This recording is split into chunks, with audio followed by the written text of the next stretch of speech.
Hello, my friends, and welcome back to Anbennar. Now, today is a very special day around the world because today it is Valentine's Day, and I thought, you know what, maybe we should do something a bit special for Valentine's Day. I've not done a Valentine's Day special video before, but, just first time for everything. And I was thinking, in Anbennar, there's really a couple of countries that really do fit the bill for this. Now, the first one is the Temple of Ryala, the Ryalan Temple. They have a love heart on their flag. Their god Ryala is the god of love and all that kind of stuff, fertility and such. But they don't have a mission tree, so Ryala is unfortunately out until they're added. The other one is over here, and we are going to be playing as Ovdal Lodhum. We are King Garen Orkrend, who is a human, believes in the regent court, and is Castellerian. But he leads the dwarves. So how about we get into it and we see what that's all about. We start off the game unable to see much of anything as any remnant dwarf is like. So we have a look at our ruler. As I said, he is a human. He's 64 years old, but his son is, in fact, a garnet dwarf. We are a human. It's a very unique little situation. And as for our mission tree, it looks like we have but a single mission. But let's have a look at it. What we need to do is not be Castellerian and not be Garen, our ruler. So basically we need to wait until our ruler dies, and then our mission tree will expand and we will see what else is in store for us. In the northernmost reaches of the serpentspine dwelt the Dwarves of Lodhum, the brightest minds in Old Dwarf. When the Dwarf crown was forged, the Sky Watchers sent the High King a great sapphire as a symbol of their regard, and it remained one of the brightest gems in that crown for many years. When the Dwarven Empire fell, the sapphire was lost, but was found by Garen Orkrend, a Castellerian adventurer who took it with him to Ovdal Lodhum. It's been many years since this gem landed in our hands, and we will defend it from those who seek to obtain it for their own nefarious purposes, for Garen did not go through such a struggle for it to be taken away so easily. So yes, we do indeed have the sapphire gem. It gives us minus 2.5% advisor cost, and when paired with our ancestor worship blessing of 7.5% that we'll get if we manage to get one more hold, we could be in a very good situation when it comes to our ideas. But for now, what we need to do is we need to unpause the game, play a little bit, and wait for our dear old Garen to pass on to the next life. Once, Garen Orkrend was a Castellerian adventurer. Once, he awoke to hundreds of orcs dead at his hand, and a dead friend beside him. Once, he decided to single-handedly purge the Dwarvar of orcs. Once, he saw the green tide march, and he slew what he could, but trusted in the white walls of Castellar to hold off the rest. Once, he was wrong. Once, he saw potential of the Dwarvar unfurl before him, a whisper of the greatness that was and that could be again. Once, he met a dwarf named Dwalra. Once, he failed to hold off the orcish assault that saw her husband killed, her son Balgar made fatherless. Once, Dwalra fell in love with him. Once married, they returned to the hold of her birth. And once, Garen's possession of the sapphire gem of the Dwarf Crown and the sword that had won him the name Orkrend saw him elected as king to lead the hold's rebirth.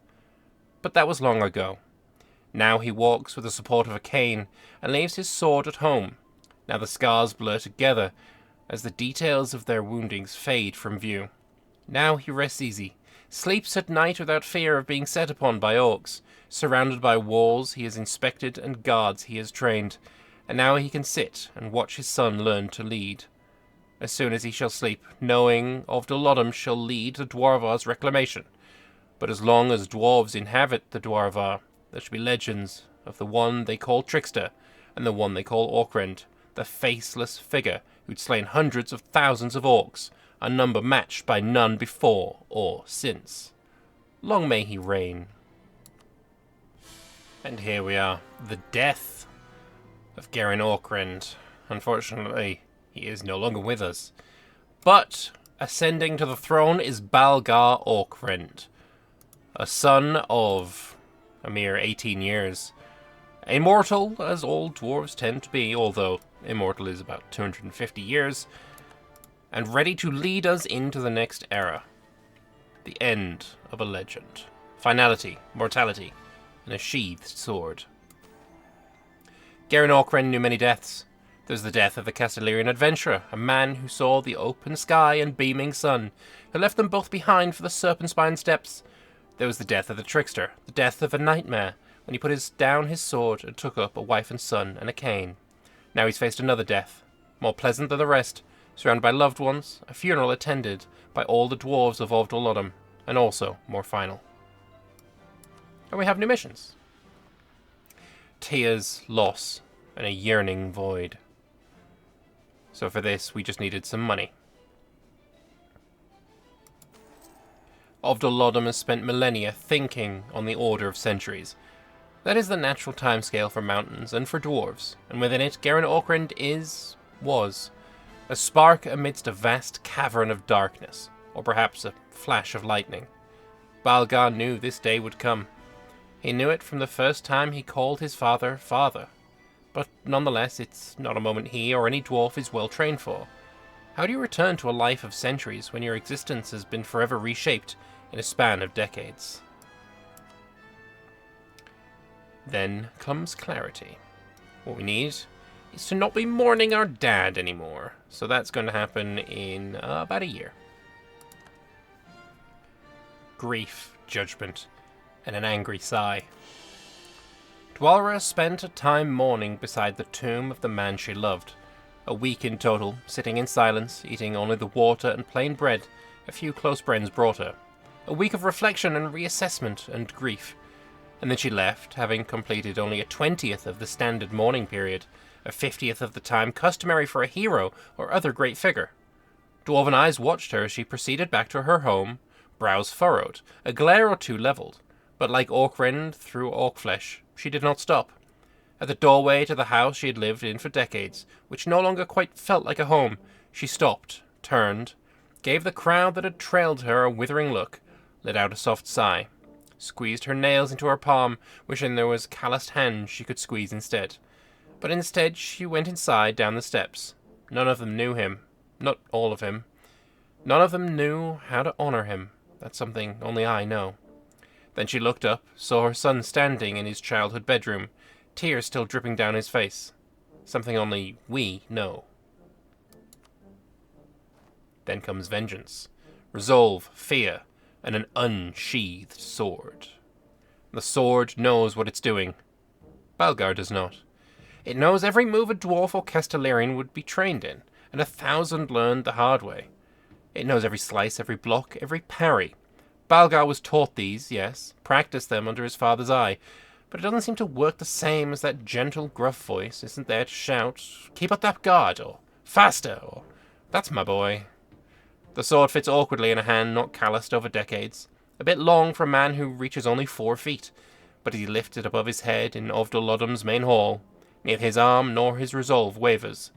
He speaks, and by magic Dwalra learned and forgot a century ago, then learned again yesterday. His voice fills the space. My father is dead. Geraint is dead. But Orcren is not, and neither are we.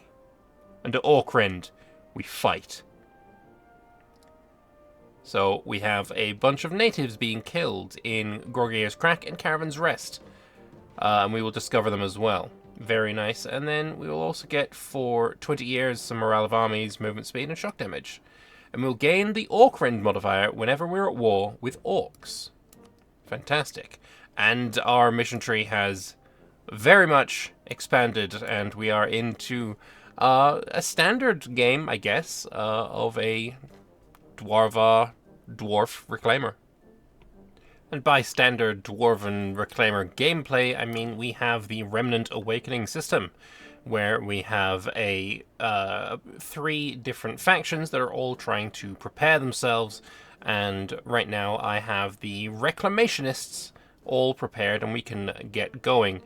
We can wait and do all 3 and get even more bonuses, but I think for this I'm going to go with just the Reclamationists, as it will dig our hold 1 level deeper, which will be very, very handy in the early game.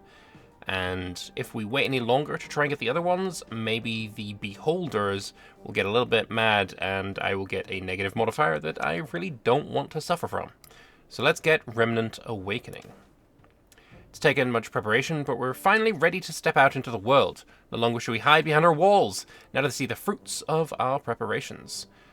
So I become a level 3 Cavernous Hold, and also some dev cost reduction and yearly tax income, which is going to be coming in very handy indeed. That makes my hold itself only 5 monarch points to dev, which is going to be very handy, especially as one of my early missions is to get myself to 40 dev. So the price did end up rising to 36 in the end, but even then, 36 is very, very cheap. And we can take our mission. Ovdal Lodhum has been isolated for centuries, and unfortunately in those centuries, our home has stagnated and decayed. Gone are the days when lovers from across the Dwarvar wandered the beautifully carved halls of our home, in love with both each other and their surroundings. We must prepare for the day when that will once again come to pass. Dust the halls, clean the bedding. Ovdal Lodhum will be a place truly worthy of its name. So we will get local construction cost and time for 20 years. The Dwarves become a frightening place. Orcs, goblins, and other nasty creatures of the deeps have wormed their way into our ancestral home. Only a hold of pure heart and united courage could have a hope to reclaim it. Thankfully, we've both the love in our hearts and the unity of purpose that it brings. The various groups and cliques in our holds have given their assurances that we will have the utmost support in the reclamation of the Dwarvar. We'll lose a little bit of Diplo points, but we will get a bunch of equilibrium on all of our estates from the modifier Love Yourself. And, you know, it's Valentine's Day. You gotta love yourself. So this is not exactly what I had intended, but it looks like my ruler is now a powerful mage. I'm fairly sure the chance of getting this is like 1 or 2%. This is unexpected, but I will certainly take it. Garnet Heart is self-sustaining, and therefore another mission has been complete. As we reach out into the world around us once more, the world may well reach back. As our first priority, it would be wise to establish a perimeter in every direction, to ensure that our hold cannot be approached unseen while it is still so vulnerable. And for that we get extra settler chance and global settler increase, which is very nice indeed. And now I just need to get to a level 4 outer hold. We are currently digging deeper, I believe. No, I need money.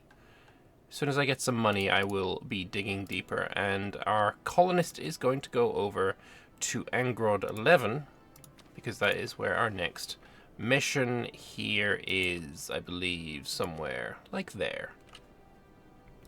We also have the rather unfortunate situation of Thieving Arrow currently digging in our area. We do want this province for a mission, and we need to get rid of them. They unfortunately have 37,000 troops, though, so maybe we're going to have to go a little bit into debt in order to facilitate their removal. A portion of the goblin army was defeated, and now we stand upon their hold Verkelsgondir while the goblin army hopefully crashes against our steel.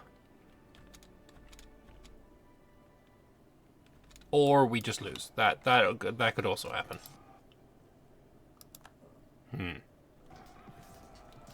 With a bit of luck and steel on our side, we're managing to defeat the goblins and doing terrible casualties to them. And now we march upon them, and we will hopefully stack wipe them in Verkelsgondir. Unfortunately, we get waylaid by more goblins. But this siege will be good for us, I hope, and a victory will be had. We got into this war in order to take Angrod 9. As it's what we need for a mission, but I don't think we're going to be able to get through this hold too terribly quickly. So what we're going to do is accept a peace offer for as much as we can take, 25 ducats, and we're going to get out of here. We will be back to fight the goblins another day. Because they hurt quite a lot. And I'm out of manpower. One thing I didn't check when my king became a magic user is what kind of magic user he is. Apparently he's renowned in abjuration and enchantment, and talented in necromancy and transmutation. These are pretty decent, and I think maybe we can start learning a little bit of magic as well. I think potentially abjuration could really work for us. There's very much shielding spells where we can ward ourselves. Enchantment would be less useful for me, I think. But I think I do like the idea of pushing our transmutation so that we can potentially create, eventually, a homunculus. So let us study that with a bit of effort. We did have an expedition in Caravan's Rest that gone through, and it turned this into a mithril hole. There was a huge mithril cave here, which has given us a large amount of money, of course, with the return of the expedition, which allows us to build the first level of our great project, the Tunnel of Love. Before the fall of the Dwarven Empire, Ovdal Lodhum was known as the romance capital of the Dwarves. Among other things, the Garnet Dwarves constructed their famous Tunnel of Love from an old railway, which rapidly became the most popular attraction in Ovdal Lodhum. And level 1 will give us an extra 10 global settler increase and allow us to recruit explorers and conquistadors. And we'll get a level 1, we will upgrade our center trade by 1 level, and currently we're at level 2. So this is a half price upgrade of our market town into a world port, or whatever the internal one is called. Grod 9 is fully colonized, which means we have fulfilled another one of our missions. The majority of the other holds of the Serpent's Reach can be reached by following the old ruined tracks of the Grot westward. Verkelskomdir, the shield against the Deepwood. Argordston, the ever fiercely defiant. Shastundir, the Marble Gate. Orgelavar, home of the Glass Lords. Have they survived like us, or have they fallen long ago? Let us carve our way towards them, no matter what goblin or orc stands in our way. We may yet unite with our lost kin, or barring that, avenge them. And for that, we will discover Stunad Skomdir area, and a permanent claim on Verkelskomdir, which is, I believe, yes, this province here. So now I need to own it, which will be quite difficult, and kill all of Thieving Arrow. I think I need to wait until I have at least some cannons, which should come very soon, before I attempt again to take the hold. We've just unlocked defensive ideas here, so that we can get some extra morale of armies, and defensive is very good for dwarves, as is infrastructure with the construction time. And we have our first national idea. Garen Orkrend was a Castellarian adventurer who, in his quest to kill as many orcs as possible, instead found love with the dwarven woman Dwalra, returned to the Sapphire Gem of the Dwarvcron, and was elected as our king. Even when he grew old and his orc-slaying days were long behind him, his impact on our hold continued. It was his experience against the orcs that led to a new doctrine for our army, one focused on quickly securing new lands before the enemy can react, instead of simply waiting in our hold to be besieged. And it was his glorious victories that taught us of the valor and worthiness of those outside our hold.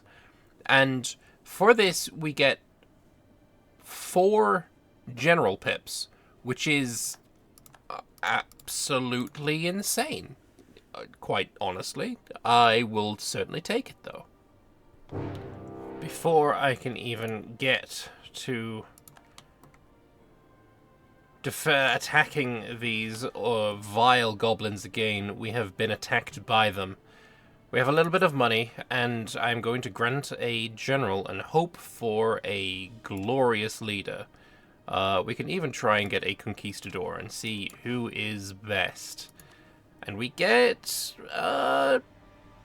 2-4 is probably the best we can hope for here, so we'll take it. And I will sack this guy because he's pretty bad. And hopefully we'll be able to defend against this. While we wait here for some little sign that we're going to be okay, we do see that the goblins are moving away with their secondary stack, so I think this might be the opportunity we've been waiting for. We do have some extra mercenaries here to help us out. We're going to get here on the 10th. You're going to arrive on the 12th. That seems fine by me, and we will hopefully have a glorious victory upon Ovdal Lodhum itself. The goblins did not get crushed in time. We're going to have to try again. We killed a lot more, though, than we lost. What is working in our favor, though, not the natives, but the fact that we have 145 fort defense on our capital. That is leading to 75-day siege ticks, which is exceptional. Unfortunately, they did get a breach very early on, which I am not pleased with, but there's nothing I can do about it. We'll have to try again to fight this menace. That's very unfortunate.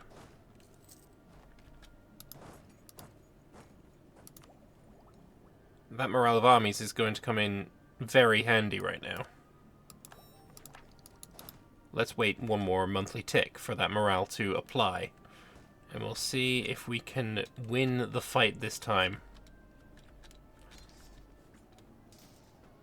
We are outflanked a little bit, which is unfortunate as well. But it looks like if we roll very well, we can be victorious here. But we're going to have to give it another shot. We cannot wait any longer. They have 7% chance of taking it in the next 16 days. So we have to fight and hope for the victory.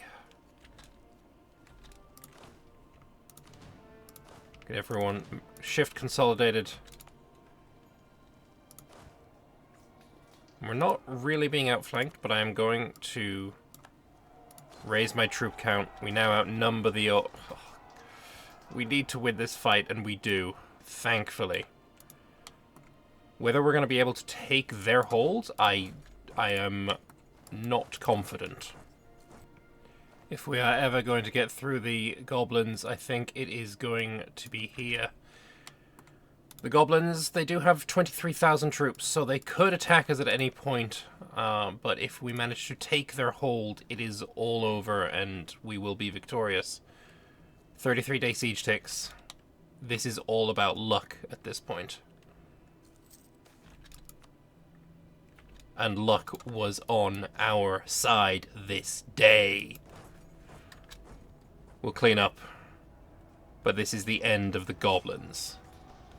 A holy war against Ovdal Lodhum. But holy Balgar himself has led us through it. And we have taken the victory. And the thieving arrow is no more. That hurt. That hurt like a lot. Like a lot. Although you can't walk 10 paces beyond our borders without running into goblins. Most are unorganized and pose relatively little threat. There appears to be one tribe, however, that could pose a serious threat to us. We must eliminate this thieving arrow tribe sooner rather than later. And also the rebels. I think I just lost my cannons, which is unfortunate.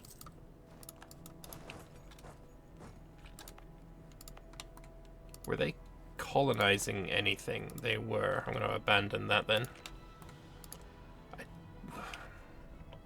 Now that we've gotten rid of the dwarves, I think we get rid of them properly. By the racial tolerance menu, goblins, and expulsion. It is only what they deserve after all.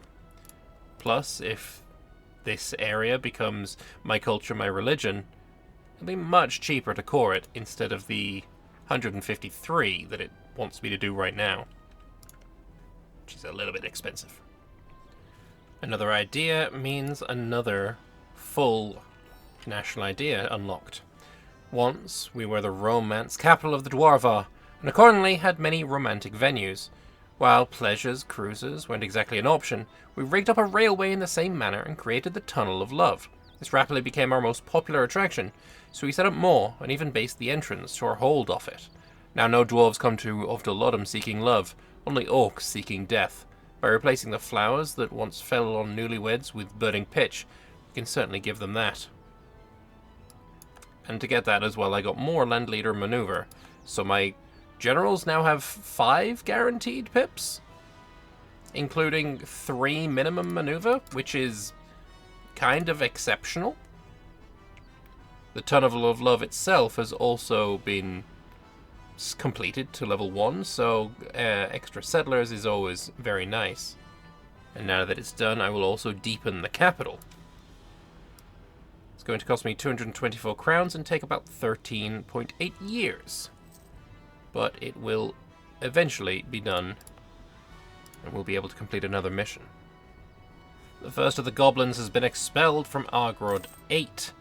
King Balgar, something very peculiar has happened in Vir Kalian. A full regiment of soldiers suddenly appeared, donning equipment bearing our insignia, yet displaying notable modifications compared to our current gear. They adamantly assert their kinship to us, yet their claims are accompanied by references to high-ranking officers who, in actuality, are far too young to hold such positions in the army. Our thorough investigation suggests that they are indeed our own troops, sent back from the future by some kind of unknown force. Some officers advocate harnessing their knowledge to train our armies in updated tactics, while others propose deploying them to the frontline warriors, so fulfilling their true purpose. The decision lies with you.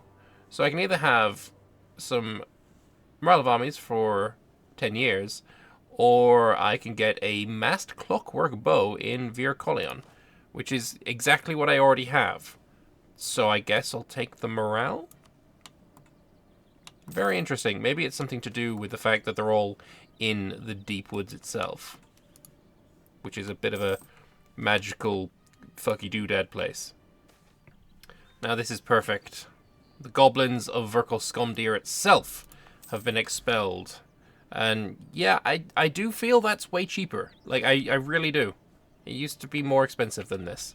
So I don't think I was probably wrong. There's probably some other explanation. But the fact is, now Virkal Skomdir is my own culture, my own religion, and we will be able to core it and fix it up, and we'll have a second hold bringing us in lots and lots of lovely wealth. With Virkal Skomdir now cored, what we need to do now is repair it. So if we go to hold restoration, what we need to do is have 100 ducats, which is not going to take long because our income is actually getting to be rather quite nice. And also a self-sustaining colony has been completed. So we will restore the hold. It is going to cost us a lot of money. We're going to go into debt for this, which is unfortunate, but it is in fact the case. And also we fulfilled another mission. We've begun to explore eastwards towards the old rails that lead to Gorbarad. Once a centre of industrial might, between there and here is also the main, and to our knowledge only, entryway into the Serpent's Reach, that being the Gorod. If we can capture the entryway to the Serpent's Reach, it will ensure that no more goblins or orcs can make their way into our home. So I will discover these areas and get permanent claims on Gorbarad, which is very nice indeed. Unfortunately, in the way is Blackbeard Cartel, who could be our ally, though it'll be very impossible to vassalize him. Or we could just conquer him, which I feel is going to be the more necessary approach. So let's build that spy network and get on that. Another idea, another national idea. Get some fort maintenance and fort defense. And colonists and global settlers. Though we may not see many visitors, our people remain skilled at the arts of love, and our archives are full of romantic poems and songs. It's had quite the effect, and our people have much greater interest in relationships, even at the expense of wealth and power, than the dwarves of other holds. As a side effect, we also have a high birth rate for dwarves, and can rapidly settle newly acquired lands. So with that, I think we're going to start colonizing further down here so we can reach Arg Ordston and either kill or vassalize them, depending on how they're feeling at the time. Is this the end? The mountains themselves seem to roar with rage as an earthquake unlike any seen in living memory shakes our hold to its very core. Great cracks form in the rocks, swallowing buildings whole, and rubble falls from above, shattering structures and burying citizens alive. For a full hour the quake continues, reaping ever more damage as the seconds go by, and then, just as suddenly as it began, it ceases. The damage is immense, and by many of our resources are taken up simply keeping our hold in one place. Now, however, a choice lies before us. This great quake, which split open the core of our holds, revealed many precious minerals that were previously undiscovered. Due to the unstable nature of the fissures, access to these minerals will likely be short-lived. We could devote effort to harvesting these resources, but it would surely take away from the efforts to rescue and treat survivors. So I can either try and get myself some mithril or iron or copper, all really good goods to have, or I can try and save the people, and I will get unknown, which means a complete reroll of my trade good. I think any of these options are better than the wine that we had. So I'm gonna try roll for mithril. 20% chance. We get copper, which is still a really good trade good. I will be happy with it. It's time. Our brothers will have to fall to us because I need their land. I mean, it's just as simple as that, really. Hopefully we'll be able to swiftly dispatch of these Blackbeard cartel. Unfortunately, they seem quite brave. They're attacking me. They have a 5 shock leader. This is unfortunate. Hopefully they roll really poorly. We're not being outflanked by them, and we do have more cannons. So if we can just roll well, we will hopefully win.